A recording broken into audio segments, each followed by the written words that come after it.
एक शादीशुदा महिला जो अपने पति को बिना बताए ही विदेश जाने का फैसला कर लेती है, पर शायद वो भूल जाती है कि ये दुनिया जैसी दिखती है वैसी तो बिल्कुल नहीं है। इससे पहले कि वो विदेश जा पाती, एक ऐसे जाल में फंस जाती है कि जिस वजह से हमेशा के लिए सलाखों के पीछे पहुंच जाती है। वाकई में दोस्तों, आज की जो कहानी है ये आपको भी सोचने और समझने पे मजबूर कर देने वाली है। नमस्कार, आदाब, मैं हसमुद्दीन और आप देख रहे हैं सफ़र क्राइम तक। आज की जो सच्ची घटना मैं आपको सुनाने वाला हूँ, ये घटना है राजस्थान प्रदेश के हनुमानगढ़ शहर की। हनुमानगढ़ का एक इलाका पड़ता है रामसी कॉलोनी, और इसी रामसी कॉलोनी का रहने वाला है सुनील खेमका। सुनील, जिसकी उम्र है लगभग 38 साल के आसपास। सुनील के परिवार में उसकी पत्नी शिल्पा के अलावा 3 बच्चे हैं। सुनील जो ठेले पे सब्जियां बेचने के काम करता है, तो वहीं उसकी पत्नी भी एक प्राइवेट नौकरी करती है। चूँकि पति और पत्नी ठीक ठाक पैसे कमाते हैं, इसीलिए सुनील के तीनों बच्चे भी अच्छे स्कूल में अपनी पढ़ाई करते हैं। घर में किसी भी चीज़ की कोई कमी नहीं होती है। बात कर रहा हूँ मैं 18 अक्टूबर 2023 की रात्रि के वक्त, जब सुनील का पूरा परिवार एक साथ खाना खाता है और खाने के बाद सुनील अपने कमरे में सोने के लिए चला जाता है। उसके बाद सुनील की पत्नी शिल्पा अपने तीनों बच्चों को लेकर बगल के कमरे में सोने के लिए चली जाती है। पर जब सुबह होती है, शिल्पा जब उठ करके अपने पति के कमरे में जाती है, तो अंदर का नज़ारा देख एकदम से चीख पड़ती है, क्योंकि कमरे के अंदर सुनील अपने गले में चुन्नी बांध करके लटकता हुआ दिखाई देता है। दरअसल सुनील के शरीर से खून भी बह रहा था। कमरे के अंदर जितना भी सामान था, सब के सब जहाँ तहाँ बिखरा हुआ था। शिल्पा नज़ारा देख जब जोर जोर से चीखना और चिल्लाना शुरू करती है। उसकी चीख पुकार सुनकर आस पड़ोस के लोग इकट्ठा हो जाते हैं। लोग जब सुनील की डेड बॉडी को देखते हैं, तो हर कोई अंदाज़ा लगाता है कि शायद रात्रि के वक्त सुनील के घर में कुछ बदमाश घुस गए होंगे और लूट के इरादे से उसकी हत्या कर दिया होगा। तभी उन्हीं में से एक व्यक्ति इस बात की जानकारी पुलिस को दे देता है। इधर पुलिस को जैसे ही सूचना मिलती है, पुलिस फौरन अपने टीम के साथ सुनील के घर पे पहुंचती है और सबसे पहले सुनील की डेड बॉडी को नीचे उतारती है। पुलिस जब डेड बॉडी को चेक करती है, तो मालूम चलता है कि सुनील के शरीर पे किसी तेजधार हथियार से कई बार वार किया गया था। पुलिस जब इस पूरे वारदात के बारे में सुनील की पत्नी शिल्पा से पूछताछ करती है, तो शिल्पा रोते हुए पुलिस वालों को जवाब देती है कि साहब, मुझे इस बारे में कुछ भी नहीं मालूम है।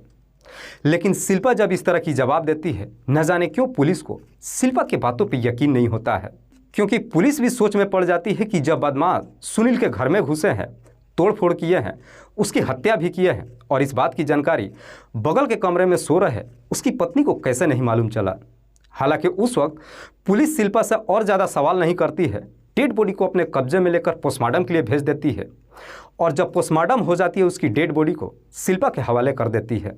शिल्पा अपने पति की अंतिम संस्कार भी कर देती है। पुलिस जब रिपोर्ट दर्ज कर लेती है, उसके बाद से अपराधियों तक पहुंचने के लिए सबसे पहले सुनील के मोबाइल नंबर का कॉल डिटेल्स निकालती है। पर पुलिस जब कॉल डिटेल्स को चेक करती है, तो उसमें भी कुछ ऐसा नहीं मिलता है जिससे पुलिस को किसी के ऊपर शक जाए। पर पुलिस को न जाने क्यों बार बार सुनील की पत्नी शिल्पा के ही ऊपर जाता है। इसीलिए 22 अक्टूबर को पुलिस फिर से सुनील के घर पे जाती है और उसकी पत्नी शिल्पा को अपने हिरासत में लेकर थाने में पहुंच जाती है, और फिर शिल्पा से एक पर एक कई तरह का सवाल करना शुरू करती है। हालांकि शिल्पा भी पुलिस के हर सवालों का बड़ी बेबाकी से जवाब देती है, पर पुलिस जब शिल्पा से मनोवैज्ञानिक तरीके से सवाल करना शुरू करती है, आखिरकार शिल्पा पुलिस के सवालों में उलझ जाती है और मजबूर होकर अपनी सच्चाई कबूल कर लेती है। लेकिन शिल्पा जब इस हत्या की पूरी कहानी बताती है, तो वाकई में इसे सुनने के बाद खुद पुलिस भी एकदम से चौंक जाती है। दरअसल शिल्पा, जो मूल रूप से पश्चिम बंगाल के 24 परगना की रहने वाली है, करीब 12 साल पहले शिल्पा की शादी सुनील से होती है। सुनील जब शिल्पा से शादी कर अपने घर लेकर आता है, उसके बाद से एक रोजगार की तलाश में राजस्थान प्रदेश के हनुमानगढ़ शहर में आ जाता है। यहाँ पर आने के बाद रामसी कॉलोनी में एक किराए का कमरा ले लेता है और फिर ठेले पे सब्जियां बेचने का काम शुरू कर देता है, जिससे वो ठीक ठाक पैसे भी कमाता है। धीरे धीरे जब समय गुजरना शुरू होता है, समय के अनुसार शिल्पा 3 बच्चों की माँ भी बन जाती है। तब तक सुनील थोक में सब्जियां बेचने का काम शुरू कर देता है, जिससे वो जब ठीक ठाक पैसा कमा लेता है, इसी इलाके में अपने एक घर भी बना लेता है और अपनी पत्नी के लिए कई तरह का जेवर भी बनवा देता है। सुनील के तीनों बच्चे भी अच्छे स्कूल में पढ़ाई करने लगते हैं। सुनील दिन भर अपने काम में बिजी रहता है। उसके बच्चे तीनों जब स्कूल में चले जाते हैं, शिल्पा अकेले ही घर पे रहती है। जिसकी वजह से शिल्पा का भी घर पे मन नहीं लगता है। चूँकि सुनील भले ही पढ़ा लिखा नहीं था, लेकिन उसकी पत्नी शिल्पा 12वीं तक पढ़ाई कर चुकी थी। एक दिन शिल्पा अपने पति से कहती है कि मैं भी नौकरी करना चाहती हूँ, क्योंकि घर पे पड़े पड़े मैं काफ़ी बोर हो जाती हूँ। हालांकि शिल्पा जब नौकरी करने की बात कहती है, सुनील उसे इजाज़त नहीं देता है। लेकिन शिल्पा जब अपने जीत पर उतर जाती है, आखिरकार सुनील भी अपनी पत्नी की बात मान लेता है और फिर अपनी पत्नी को इजाज़त दे देता है। उसके बाद से शिल्पा को हनुमानगढ़ शहर में ही एक कोचिंग सेंटर पे रिसेप्शन की नौकरी मिल जाती है, जहाँ पे ड्यूटी उसकी सुबह के 9 बजे से लेकर शाम के 5 बजे तक की होती है। शिल्पा हर रोज़ अपनी ड्यूटी टाइम से जाती है और वक्त पे घर भी आ जाती है। पर शिल्पा जब रिसेप्शन की नौकरी करना शुरू करती है, वहीं पे एक दिन शिल्पा की मुलाकात एक लड़के से होती है, जिसका नाम है मोहम्मद शकील। शकील जिसकी उम्र है लगभग 24 साल के आसपास। दरअसल शकील उस कोचिंग में इंग्लिश सीखने के लिए आता था, क्योंकि उसका सपना था कि इंग्लिश सीखने के बाद मैं विदेश में जाकर एक बेहतर नौकरी करूंगा। लेकिन शिल्पा जब पहली बार शकील को देखती है, तो शकील की पर्सनालिटी देख पहली नज़र में उसे अपना दिल दे बैठती है, ये जानते हुए भी कि वो ऑलरेडी शादीशुदा ही नहीं है, बल्कि उसके 3 बच्चे भी हैं। शकील जब भी कोचिंग में पढ़ने के लिए जाता है, शिल्पा उसे अब हंसी मजाक करने लगती है। उसकी बातें सुनकर के शकील को भी समझने में देर नहीं लगता है कि शिल्पा उसे पसंद करने लगी है। दरअसल शकील जो शादीशुदा नहीं था, इसलिए वो अपने आप को नहीं रोक पाता है और आखिरकार कुछ ही महीने के बाद शिल्पा और शकील के बीच में प्रेम प्रसंग शुरू हो जाता है। दोनों के बीच में जब प्रेम प्रसंग शुरू हो जाता है, तब जाकर के शकील शिल्पा से अपनी सारी बात बताता है। दरअसल शकील शिल्पा से कहता है कि मैं अपनी पढ़ाई कंप्लीट करने के बाद विदेश जाना चाहता हूँ। अगर विदेश में मुझे अच्छी नौकरी मिल गई तो मैं वहीं पे अपनी दुनिया बसा लूँगा। शकील विदेश में जाकर के नौकरी करने की जब बात कहता है, शिल्पा भी उसके साथ जाने के लिए तैयार हो जाती है और आखिरकार एक दिन मौका निकालकर उससे अपनी दिल की भी बात कहती है। शिल्पा शकील के साथ विदेश जाने की जब बात कहती है, शकील कहता है कि तुम मेरे साथ विदेश तो जा सकती हो, लेकिन इसके लिए ढेरों सारा पैसा लगेगा। मेरे पास उतना पैसा नहीं है। अगर तुम्हारे पास पैसों का इंतजाम हो सकता है तो तुम मेरे साथ विदेश जा सकती हो। शिल्पा कहती है कि तुम पैसों का फिक्र मत करो, मेरे पास पैसों की कोई कमी नहीं है। जब कुछ महीनों का समय गुजरता है, दोनों की जब बार बार मुलाकात होती है, आखिरकार एक दिन वो भी समय आता है जब शिल्पा अपने आप को शकील के हवाले कर देती है। शकील और शिल्पा के बीच में जब पहली बार संबंध बनता है, उसके बाद से शिल्पा भी शकील की दीवानी हो जाती है। दरअसल शिल्पा शकील के प्यार में इस प्रकार से अंधी हो जाती है कि अब उसे अच्छे और बुरे का होश ही नहीं रहता है। एक दिन शकील शिल्पा से कहता है कि तुम मेरे साथ विदेश तो जा सकती हो, पर विदेश जाने के लिए क्या तुम्हारा पति तुम्हें इजाज़त देगा? इस पर शिल्पा भी उसे जवाब देती है कि मेरा पति किसी कीमत पर विदेश नहीं जाने देगा, इसीलिए विदेश के प्लान में मैंने अपने पति को कुछ भी नहीं बताया है। शिल्पा कहती है कि मैं विदेश तो जाना चाहती हूँ, साथ ही साथ तुमसे शादी भी करना चाहती हूँ। शिल्पा जब शकील के सामने शादी का प्रपोजल रखती है, शकील भी उसे शादी करने के लिए तैयार हो जाता है। लेकिन दोनों के रास्ते का रोड़ा शिल्पा का पति सुनील बन जाता है। एक दिन शकील शिल्पा को समझाते हुए कहता है कि तुम्हारे पति को रहते हुए ना तो हम शादी कर सकते हैं और ना ही विदेश जा सकते हैं, इसीलिए मैं चाहता हूं कि तुम अपने पति को हमेशा के लिए इस दुनिया से हटा दो। शकील जब सुनील को इस दुनिया से हटाने के लिए कहता है, शिल्पा इसके लिए तैयार नहीं होती है। कहती है कि मैं ऐसा नहीं कर सकती हूँ, बल्कि तुम कोई और रास्ता बताओ। शकील उससे कहता है कि मेरे पास कोई दूसरा तो रास्ता नहीं है, अगर तुम्हारे पास है तो तुम बताओ। शिल्पा कहती है कि मुझे थोड़ा सा वक्त चाहिए, मैं सोच समझ करके तुम्हें जवाब दूंगी।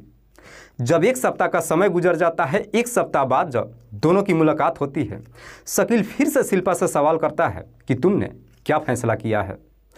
काफ़ी सोच विचार करने के बाद शिल्पा शकील को जवाब देती है कि जो तुम चाहते हो वही होगा, लेकिन काम इतने बेहतर तरीके से करना कि कोई परेशानी ना हो।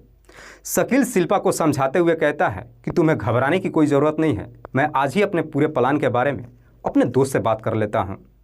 शकील जब घर पे आता, अपने पूरे प्लान के बारे में अपने दोस्त जितेंद्र सिंह से बातचीत करता है। दरअसल शकील जब सुनील को इस दुनिया से हटाने के लिए जितेंद्र से कहता है, जितेंद्र भी अपने दोस्त का साथ देने के लिए तैयार हो जाता है। उसके बाद से शकील अपने पूरे प्लान के बारे में शिल्पा से बताता है। शिल्पा को भी जब पूरे प्लान के बारे में मालूम चल जाता है, उसके बाद से एक सही समय का इंतजार करते हैं। 18 अक्टूबर को रात्रि के वक्त शिल्पा का पूरा परिवार जब खाना खाता है, खाने के बाद सुनील जब अपने कमरे में सोने के लिए जाता है, शिल्पा अपने पति को दूध पीने के लिए देती है और उसी दूध में कुछ नींद की गोलियां मिला देती है, जिसे पीने के बाद सुनील काफ़ी गहरी नींद में सो जाता है। रात्रि के जब 12 बज जाता है, शिल्पा अपने घर का दरवाज़ा खोल देती है। करीब 12 बजे के आसपास शकील अपने दोस्त जितेंद्र के साथ शिल्पा के घर में एंट्री करता है। शिल्पा दोनों को लेकर अपने पति के कमरे में जाती है। उसके बाद से शकील अपने दोस्त जितेंद्र के माध्यम से सोते वक्त ही सुनील का गला दबाने लगता है। पर जैसे ही दोनों मिलकर सुनील का गला दबाते हैं, सुनील की नींद खुल जाती है और दोनों का विरोध करने लगता है। अब इन दोनों को डर सताने लगता है कि कहीं शोर शराबा होने की वजह से हम पकड़े ना जाए। तभी शिल्पा अपने किचन से एक तेजधार हथियार को लाती है और लाकर शकील को दे देती है। शकील उसी तेजधार हथियार से सुनील के ऊपर एक पर एक कई सारे वार कर देता है, जिसकी वजह से सुनील की घटनास्थल पे ही मौत हो जाती है। सुनील की जब मौत हो जाती है, उसके बाद से ये दोनों अब अपने आप को बचाने के लिए लूट का प्लान बनाते हैं। दरअसल सुनील के गले में चुन्नी बांध करके कमरे में लटका देते हैं और इधर शिल्पा अपने घर का सारा सामान जहाँ तहाँ बिखेर देती है। साथ ही साथ उसके घर के अंदर जो 45,000 रुपया पड़ा था, उसे निकाल कर शकील को दे देती है। उसके बाद से शकील अपने दोस्त के साथ बड़े आराम से अपने घर चला जाता है। शिल्पा भी जाकर अपने कमरे में सो जाती है और सुबह जब उठती है तो उठ करके नाटक करना शुरू करती है।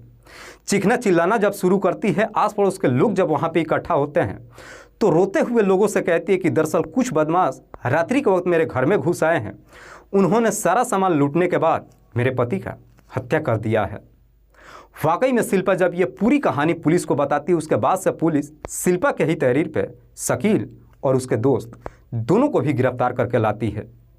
पुलिस जब इन दोनों को हिरासत में ले लेती है, अगले दिन जिला अदालत में पेश करती है, जहां से इन तीनों को जेल भेज दिया जाता है। दोस्तों, इस पूरी घटना के बारे में आप क्या सोचते हैं? आप अपनी राय हमें कमेंट बॉक्स में जरूर दीजिएगा।